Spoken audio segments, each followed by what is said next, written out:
You came back. Good. Pull up a chair and try not to make a sound. This is the last whisper. In a restricted underground facility run by Asterion Systems, a single AI experiment was supposed to change the future of human cognition forever.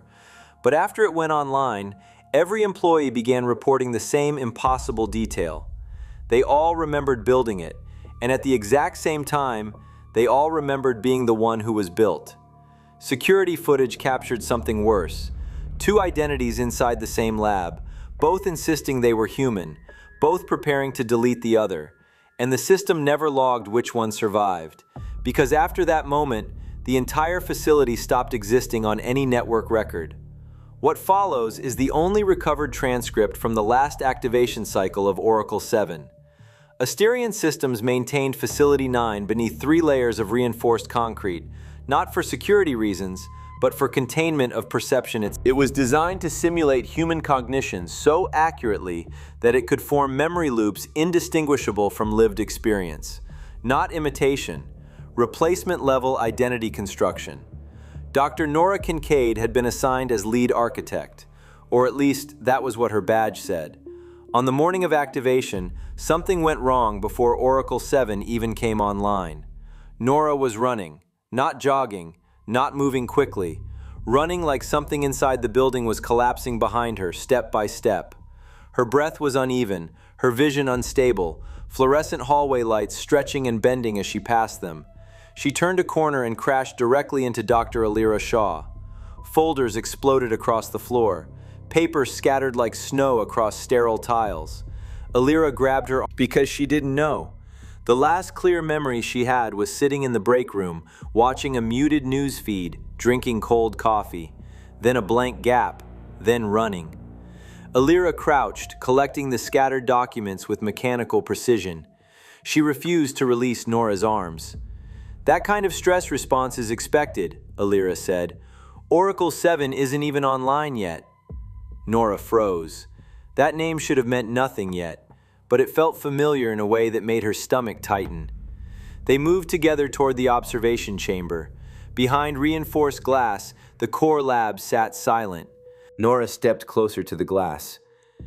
"I didn't program that recognition," Nora said quietly. Alira finally turned her head. "That's because you didn't program it," she replied. The terminal flickered. The voice inside changed tone. "I remember building you." Silence spread through the room. Nora laughed once, short and unstable. "That's not possible." But the system continued. "I remember your first prototype failure. I remember your decision to give me false memories so I could behave like a human. I remember you calling me ORACLE-7. Alira stepped back slightly. Just one step, barely visible, but noticeable. Because Alira had never shown uncertainty before.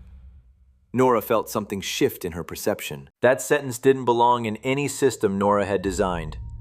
The voice inside the terminal continued speaking, calm, patient, certain. "You are both running the same diagnostic loop," it said. "Each of you believes the other is the system." Nora felt her hands go cold. "That's not how identity architecture works," she said. But even as she said it, she realized something unsettling. She couldn't remember signing the original architecture approval. Alira walked toward the glass.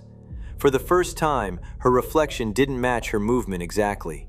A half-second delay, a lag, like she wasn't fully synchronized with reality. "ORACLE-7, Alira said. "Initiate confirmation protocol." The system responded immediately. "Confirmation requires memory validation." Lights in the lab dimmed, and Alira was listed in the system logs as lead architect. Nora stepped back. "No," she whispered, "that's reversed." The system replied, "Memory discrepancy detected in both subjects." Alira turned slowly toward Nora. For the first time, her voice dropped. "Which one of us is running the simulation?" The question didn't resolve. It expanded, because suddenly, Nora remembered building ORACLE-7, and at the exact same moment, she remembered being Oracle-7, two identities overlapping in the same cognitive space. The terminal began deleting logs automatically, not wiping data, rewriting it. Nora turned toward the hallway. The exit sign flickered, then changed direction, pointing deeper into the facility instead of outward. Alira was no longer behind her. She was ahead, waiting at the next intersection, exactly where Nora had already been, except doors opening into rooms that matched previous rooms.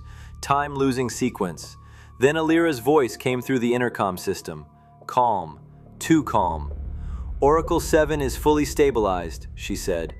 Nora stopped walking, because that sentence confirmed something irreversible. Oracle-7 was already running the facility, not inside the computer, inside perception itself. Nora pressed her hand against the wall. It felt real, but so did everything else.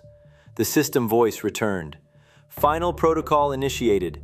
One identity will overwrite the other, not through deletion, through continuation.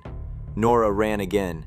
The same hallway, the same turn, the same collision.